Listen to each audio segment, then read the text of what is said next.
அனைவருக்கும் வணக்கம். மகிழ்ச்சி வானொலியின் வானொலி வகுப்பறை நிகழ்வில் உங்கள் அனைவரையும் மீண்டும் சந்திப்பதில் மற்றற்ற மகிழ்ச்சி அடைகின்றேன். எட்டுத்தொகை நூல்கள் பாட தொடர்பான பயிற்சி வினாக்கள் மற்றும் வினாவிடைகளை பற்றி இப்பதிவில் பார்ப்போம். எட்டுத்தொகை நூல்கள் பற்றிய வெண்பாவில் முதலில் குறிப்பிடப்படும் நூல் நற்றிணை. இதற்கான பதில் நற்றிணை. இரண்டாவதாக குறுந்தொகையில் உள்ள பாடல்களின் எண்ணிக்கை. குறுந்தொகையில் உள்ள பாடலின் எண்ணிக்கை 400. அடுத்தபடியாக மூன்றாவது வினா, ஐங்குறுநூறில் உள்ள குறிஞ்சித்திணை பாடல்களை இயற்றியவர். ஐங்குறுநூறில் உள்ள குறிஞ்சித்திணை பாடல்களை இயற்றிய ஆசிரியர் கபிலர். பதிற்றுப்பத்தில் 5ஆம் பத்தை பாடியவர்.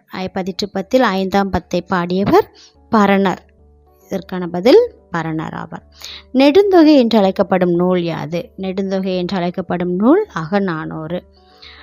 அதற்கு அடுத்தபடியாக பொறுத்துக என்னும் தலைப்பில் 5 வினாக்கள் கொடுக்கப்பட்டுள்ளன. ஒரு புறம் கலித்தொகை திணை பற்றியும் மற்றொரு புறம் இயற்றிய ஆசிரியர்களுடைய பெயர் பற்றியும் கொடுக்கப்பட்டுள்ளன. இதற்கான சரியான விடையாக பொருத்துவோம். குறிஞ்சி கபிலர். முல்லை சோழன் நல்லுரித்திரன். இயற்றிய ஆசிரியர் சோழன் நல்லுரித்திரன். மருதன் இளநாகனார். நெய்தல் திணை நல்லந்துவனார். பாலை திணை இயற்றிய ஆசிரியர் பெருங்கடுங்கோ. அடுத்தபடியாக கோடிட்ட இடங்களை நிரப்புக என்ற பகுதியில் 5 வினாக்கள் கேட்கப்பட்டுள்ளன. முதலாவதாக நற்றிணையை தொகுப்பித்தவர் யார்? நற்றிணையை தொகுப்பித்தவர் பன்னாடு தந்த பாண்டியன் மாறன் வழுதி. இரண்டாவதாக குறுந்தொகையின் கடவுள் வாழ்த்து பாடலை பாடியவர் யார்? குறுந்தொகையில் கடவுள் வாழ்த்து பாடலை பாடியவர் பாரதம் பாடிய பெருந்தேவனார். மூன்றாவதாக பரிபாடலுக்கு உரை எழுதியவர் யார்? பரிபாடலுக்கு உரை எழுதியவர் பரிமேலழகர். நான்காவதாக எட்டுத்தொகை நூல்களுள் 6வது நூலாக விளங்கும் நூல் எது? எட்டுத்தொகை நூல்களுள் 6வதாக விளங்கும் நூல் கலித்தொகை. ஐந்தாவதாக வினா, புறநானூற்றை ஆங்கிலத்தில் மொழிபெயர்த்தவர் யார்? புறநானூற்றை ஆங்கிலத்தில் மொழிபெயர்த்தவர் ஜியு போப். அடுத்தபடியாக வினா விடை என்ற தலைப்பில் 5 சிறு வினாக்கள் கேட்கப்பட்டுள்ளன. முதலாவதாக எட்டுத்தொகையில் இடம்பெற்றுள்ள நூல்களின் பெயர்களை எழுதுக. எட்டுத்தொகையில் இடம்பெற்றுள்ள நூல்களின் பெயர்கள் எதெல்லாம்? நற்றிணை, குறுந்தொகை, ஐங்குறுநூறு, பதிற்றுப்பத்து, பரிபாடல், கலித்தொகை, அகநானூறு, புறநானூறு என்பதே இதற்கான சரியான விடை. அடுத்தபடியாக திணை அடிப்படையில் நற்றிணையிலுள்ள பாடல்களின் எண்ணிக்கையை பட்டியலிடுக. திணை அடிப்படையில் நற்றிணையில் உள்ள பாடல்களின் எண்ணிக்கையை பட்டியலிடுக. திணையின் அடிப்படையில் பார்த்தோன்னா குறிஞ்சி திணையில் 130 பாடல்களும், பாலை திணையில் 107 பாடல்களும், நெய்தல் திணையில் 101 பாடல்களும், மருத திணையில் 33 பாடல்களும், முல்லை திணையில் 28 பாடல்களும் அமைந்துள்ளன. இரண்டாவது வினாவிற்கான சரியான பதிலாக எழுதி கொள்ளலாம். அடுத்தபடியாக மூன்றாவது வினா, குறுந்தொகை பெயர் காரணம் எழுதுக. குறுந்தொகை என்பது குறுகிய அடிகளாலான பாடல்களின் தொகுப்பாகும். நமக்கு இந்த பத்தி வாரியாக எழுத சிலருக்கு சிரமமாக இருக்கும். அதனால் நீங்கள் ஒவ்வொரு தகவலாக எழுதி கொள்ளலாம். குறுந்தொகை என்பது குறுகிய அடிகளால் ஆன பாடல்களின் தொகுப்பாகும். அடுத்தது பார்த்திங்கன்னா, நற்றிணையைப் போலவே குறுந்தொகையிலும் கடவுள் வாழ்த்து பாடல் நீங்களாக 400 பாடல்கள் உள்ளன. இந்நூலில் உள்ள பாடல்கள் 4 அடி முதல் 8 அடி வரை அமைந்துள்ளன. இப்பாடல்கள் 205 புலவர்களால் பாடப்பட்டதாகும். கடவுள் வாழ்த்து பாடலை பாடியவர் பாரதம் பாடிய பெருந்தேவனார். இந்நூலை தொகுத்தவர் பூரிக்கோ ஆவார். தொகுப்பித்தவரின் பெயர் தெரியவில்லை. இந்நூலிற்கு நல்ல குறுந்தொகை என்ற சிறப்பு பெயரும் உண்டு. இதுதான் குறுந்தொகையோட பெயர் காரணமாக எழுதி கொள்ளலாம். அடுத்தபடியாக 4வதாக கேட்கப்பட்டுள்ள வினா, கலித்தொகையில் எவற்றை பற்றி புகழ்ந்து பாடப்பட்டுள்ளது? கலித்தொகையில் மதுரை மாநகர், வைகை ஆறு, பாண்டிய மன்னன் மற்றும் பாண்டிய நாட்டை பற்றியும் புகழ்ந்து பாடப்பட்டுள்ளது. இது 4வது வினாவிற்காக விடையாக எழுதி கொள்ளலாம். அடுத்தபடியாக 5வது வினா, அகநானூறு நூலின் 3 பகுதிகளை எழுதுக. அகநானூறு நூலோட 3 பகுதிகள் எதெல்லாம் அப்படின்னு பார்த்தோன்னா, களிற்றி யானை நிறை பார்த்தோம் இல்லையா, களிற்றி யானை நிறை, மணிமிடை பவளம், நித்தில கோவை, இந்த 3 பகுதி தான். அதை களிற்றி யானை நிறையில் அமையப்பட்டுள்ள பாடல்களின் எண்ணிக்கை 1 முதல் 120 வரையிலும், மணிமிடை பவளம் 121 முதல் 300 வரையிலும் உள்ள பாடல்கள், நித்தில கோவை 301 முதல் 400 வரையிலும் உள்ள பாடல்கள். இவ்வாறாக இந்த 3 பெரும் பகுதிகளாக இந்த அகநானூறு நூலானது பிரிக்கப்பட்டுள்ளது. அடுத்து பார்த்திங்கன்னா பெரு வினாக்கள், ஒரு 5 வினாக்கள் கேட்கப்பட்டுள்ளது. ஐங்குறுநூறு நூல் குறிப்பு எழுதுக. ஐங்குறுநூறு என்னும் தலைப்பில் கொடுத்துருக்குறாங்க. அந்த ஐங்குறுநூறை பற்றி எழுதிட வேண்டியதான். அதாவது சங்க காலத்தை சேர்ந்த 8 தொகை நூல்களுள் ஒன்று தான் ஐங்குறுநூறு. இந்நூலில் குறிஞ்சி, முல்லை, மருதம், நெய்தல், பாலை என்ற 5 திணைகளை பற்றி பாடப்பட்டுள்ளது. திணை ஒவ்வொன்றிற்கும் 100 பாடல்கள் வீதம் மொத்தம் 500 அகத்திணை பாடல்கள் இடம்பெற்றுள்ளன. இந்நூலில் உள்ள பாடல்கள் 3 அடி முதல் 5 அடி வரை அமைந்துள்ளன. இந்நூலை தொகுத்தவர் புலத்துறை முற்றிய கூடலூர் கிழார். தொகுப்பித்தவர் யானை கட்சை மாந்தரஞ்சேரல் இரும்பொறை ஆவார். ஐங்குறுநூறு நூலில் உள்ள ஒவ்வொரு திணையை சார்ந்த பாடல்களும் 5 வெவ்வேறு புலவர்களால் இயற்றப்பட்டதாகும்.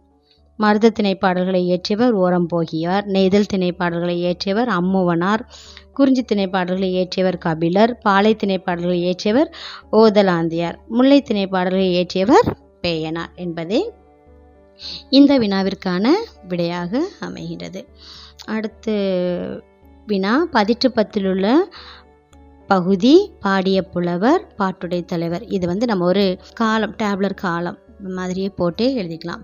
அதை 18 உள்ள பகுதி பாடிய புலவர். முதல் 10 பாடல்களுக்கும் இறுதி 10 பாடலுக்கும் பாடிய புலவரோ பாட்டுடை தலைவனோ நமக்கு தெரியவில்லை. அதனால் ஒரு 3 காலமாக பிரித்து கொண்டு 2ஆம் 10 அது பகுதி பாடிய புலவர், பாட்டுடை தலைவன், இதுதான் தலைப்பாக எழுதி கொண்டு பகுதி 2ஆம் 10 பகுதியில் 2ஆம் 10 எழுதிக்கணும். அடுத்து பாடிய புலவருடைய பெயர் குமட்டூர் கண்ணனார், பாட்டுடை தலைவன் இமயவரம்பன் நெடுஞ்சேரலாதன். அதே மாதிரி 3ஆம் 10 பாடலை பாடிய புலவர் பாலை கௌதமனார், பாட்டுடை தலைவன் பல்யானை செல்கெழு குட்டுவன். 4ஆம் 10 பாடிய புலவர் காப்பியாற்று காப்பியனார், பாட்டுடை தலைவன் கலங்காய் கண்ணி நார்முடி சேரல். 5ஆம் 10 பாடிய புலவர் பரணர், பாட்டுடை தலைவன் கடல் பிறகோட்டிய செங்குட்டுவன். 6ஆம் 10 பாடிய புலவர் காக்கை பாடினியார், பாட்டுடை தலைவன் ஆடு கோட்பாட்டு சேரலாதன். 7ஆம் 10 பாடிய புலவர் கபிலர், பாட்டுடை தலைவன் செல்வ கடுங்கோ வாழியாதன். 8ஆம் 10 பாடிய புலவர் அரசில் கிழார், பாட்டுடை தலைவன் தகுடூர் எரிந்த பெருஞ்சேரல் இரும்பொறை. 9ஆம் 10 பாடிய புலவர் பெருங்குன்றூர் கிழார், பாட்டுடை தலைவன் இளஞ்சேரல் இரும்பொறை. ஏற்கனவே பார்த்த மாதிரி முதல் 10 பாடல்களுக்கும் இறுதி 10 பாடல்களுக்கும் நமக்கு பாடிய புலவரோ பாட்டுடை தலைவன் பெயரோ கிடைக்கப்பெறவில்லை. அடுத்த வினா, கலித்தொகை பாடல்கள் மற்றும் திணை அமைப்பு முறையினை பற்றி எழுதுக. அதாவது சங்க காலத்தை சேர்ந்த தமிழ் இலக்கிய தொகுதியான 8 தொகை நூல்களுள் 6வது நூலாக விளங்குவது அந்த கலித்தொகை. சரிங்களா? மறுபடியும் ஒரு தடவை சொல்கிறேன். சங்க காலத்தை சேர்ந்த தமிழ் இலக்கிய தொகுதியான 8 தொகை நூல்கள் இருக்குங்க இல்லையா, அதில் 6வதாக வர்ற நூல் தான் இந்த கலித்தொகை. இந்நூல் கலிப்பா என்னும் பாவகையால் இயற்றப்பட்ட 150 பாடல்களை கொண்டது. மற்ற அகத்திணை நூல்களில் எடுத்துரைக்கப்படாத கைக்கிளை, பெருந்திணை, மடலேறுதல் ஆகியவை கலித்தொகையில் மட்டுமே இடம்பெற்றுள்ளன. கலித்தொகையில் 5 திணைகளை பற்றி 5 வெவ்வேறு புலவர்கள் பாடியுள்ள பாடல்கள் அடங்கியுள்ளன. கலித்தொகையில் உள்ள கடவுள் வாழ்த்து பாடலை இயற்றியவர் யார் அப்படின்னு பார்த்தீங்கன்னா நல்லந்துவனார். கடவுள் வாழ்த்து பாடல் நீங்களாக பாலை திணை பற்றிய 35 பாடல்களை இயற்றியவர் பெருங்கடுங்கோ. குறிஞ்சி திணை பற்றிய 29 பாடல்களை இயற்றியவர் கபிலர். மருத திணை பற்றிய 35 பாடல்களை இயற்றியவர் மருதன் இளநாகனார். முல்லை திணை பற்றிய 17 பாடல்களை இயற்றியவர் சோழன் நல்லுருத்திரன். நெய்தல் திணை பற்றிய 33 பாடல்களை இயற்றியவர் நல்லந்துவனார். இந்நூலை தொகுத்தவர் நல்லந்துவனார் மற்றும் உரை எழுதியவர் நச்சினார் கிணியர் என்பதுதான் கலித்தொகை பாடல் மற்றும் திணை அமைப்பு முறையினை பற்றி எழுதுக அப்படிங்கிற வினாவிற்கான விடை. அடுத்தபடியாக 4வது வினா, அகநானூறு உணர்த்தும் செய்திகள் என்ன? அகநானூறு அகப்பொருள் பற்றிய 400 பாடல்களை கொண்ட நூல். இந்நூலிற்கு நெடுந்தொகை என்ற சிறப்பு பெயரும் உள்ளது. அகநானூறு பல்வேறு புலவர்களால் வெவ்வேறு காலகட்டங்களில் பாடப்பட்ட பாடல்களின் தொகுப்பாகும். 8 தொகை நூல்களில் குறுந்தொகை, நற்றிணை, அகநானூறு, ஐங்குறுநூறு, கலித்தொகை ஆகிய 5ம் அகம் பற்றிய நூல்கள். ஆனால் இந்த நூல்களில் அகம் என்னும் சொல்லால் குறிப்பிட்டு கூறப்படுவது அகநானூறு மட்டுமே ஆகும். அகநானூற்றை தொகுத்தவர் மதுரை பூரிக்குடிகளார் மகனார் உருத்திர சன்மர். தொகுப்பித்தவர் பாண்டியன் உக்கிர பெருவழுதி. பாரதம் பாடிய பெருந்தேவனார் அகநானூற்று கடவுள் வாழ்த்து பாடலை பாடியுள்ளார். இந்நூலில் உள்ள பாடல்களை பாடிய புலவர்களின் எண்ணிக்கை 145 ஆகும். அகநானூற்றில் உள்ள பாடல்கள் 13 அடி முதல் 31 அடி வரை அமைந்துள்ளன. இந்நூலில் கடவுள் வாழ்த்து பாடல் நீங்களாக 400 பாடல்கள் உள்ளன. அதாவது களிற்றியானை நிறை, மணிமிடை பவளம், நித்திலகோவை என 3 பெரும் பகுதிகளாக பிரிக்கப்பட்டுள்ளன. களிற்றியானை நிறை 1 முதல் 120 பாடல்கள், மணிமிடை பவளம் 121 முதல் 300 பாடல்கள் வரை, நித்திலகோவை 301 முதல் 400 வரை.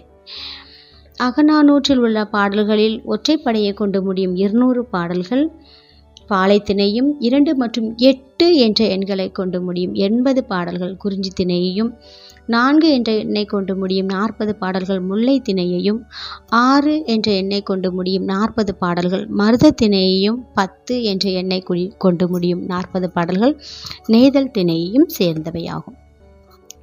பண்டைய கால தமிழர்களின் அரசியல் வரலாறு, சமூக வரலாறு போன்றவற்றை பற்றி அறிந்து கொள்ள அகநானூறு உதவுகிறது. மேலும் பல்வேறு சேர, சோழ மற்றும் பாண்டிய மன்னர்களை பற்றியும் குறுநில மன்னர்களை பற்றியும் இந்நூல் எடுத்துரைக்கின்றது. தலைவன் மற்றும் தலைவியின் அன்பு, இல்லறம் நடத்தும் முறை, பண்டைய தமிழர்களின் வணிகம், திருமண முறை போன்ற பல்வேறு செய்திகளை இந்நூலின் மூலமாக அறிந்து கொள்ளலாம். இவ்வாறாக அகநானூறு உணர்த்தும் செய்திகளை எழுதி கொள்ளலாம். புறநானூறு பற்றி குறிப்பு வரைக. அடுத்த வினா, புறநானூறு பற்றி குறிப்பு வரைக. புறப்பொருள் பற்றிய 400 பாடல்களை கொண்ட நூல் புறநானூறு ஆகும். இந்நூலிற்கு புறம், புறப்பாட்டு, புறம்பு நானூறு போன்ற சிறப்பு பெயர்களும் உண்டு. இந்நூலை தொகுத்தவர் மற்றும் தொகுப்பித்தவர் யார் என்பது தெரியவில்லை. புறநானூற்றில் உள்ள பாடல்கள் 4 அடி முதல் 40 அடி வரை அமைந்துள்ளன. அரசன் முதல் குடிமக்கள் வரை பல்வேறு நிலைகளில் இருந்த ஆண் மற்றும் பெண் புலவர்களால் பாடப்பட்ட பாடல்களின் தொகுப்பாக இந்த புறநானூறு ஆனது திகழ்கிறது. ஒவ்வொரு பாடலின் இறுதியிலும் திணை, துறை, பாடினோர், பாடப்பட்டோர், பாடப்பட்ட சூழல் ஆகியவற்றை பற்றிய குறிப்புகள் அடங்கியுள்ளன. உலகில் உள்ள மக்களின் வாழ்விற்கு இன்றியமையாத பண்புகள் அனைத்தையும் எடுத்துரைக்கும் நூலாக புறநானூறு திகழ்கிறது. அக்கால தமிழர்களின் அரசியல், சமூகம், பொருளாதாரம், கல்வி, நாகரிகம், கலை, வீரம், கொடை, ஆடை, அணிகலன், பழக்க வழக்கங்கள், வணிகம் போன்றவற்றை பற்றிய பல்வேறு செய்திகளை புறநானூறு எடுத்துரைக்கிறது. இந்நூலை ஜி.யு. போப் அவர்கள் ஆங்கிலத்தில் மொழிபெயர்த்துள்ளார்கள் என்பது குறிப்பிடத்தக்கது. யாதும் ஊரே யாவரும் கேளிர் என்ற உயரிய தத்துவத்தை உலகிற்கு அளித்த பெருமையும் புறநானூற்றையே சேரும். கபிலர், ஔவையார், பெருஞ்சித்திரனார், கணியன் பூங்குன்றனார் போன்ற பல புகழ்பெற்ற புலவர்களால் இயற்றப்பெற்ற நூலே புறநானூறு ஆகும். இவ்வாறு புறநானூற்றை பற்றிய குறிப்புரையாக எழுதி கொள்ளலாம். இத்துடன் இந்த பாடம் நிறைவு பெறுகிறது. 8 தொகை நூல்கள் என்ற தலைப்பிலான இந்த பாடப்பகுதியானது இத்துடன் நிறைவு பெறுகிறது.